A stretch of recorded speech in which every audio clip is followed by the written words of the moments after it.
Assalamu Walaikum. Hello friends, how are you? Welcome back to my another video. In this video, I am going to show you how to add multiple ruler in Adobe InDesign. Let's get started. At first, you have to open your Adobe InDesign software. Then open your document or create your document. Now you can see here are my document. Now I add multiple ruler in this document. At first I have to press Ctrl plus R in this window panel to open ruler option.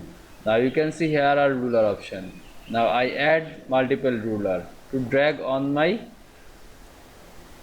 mouse left button.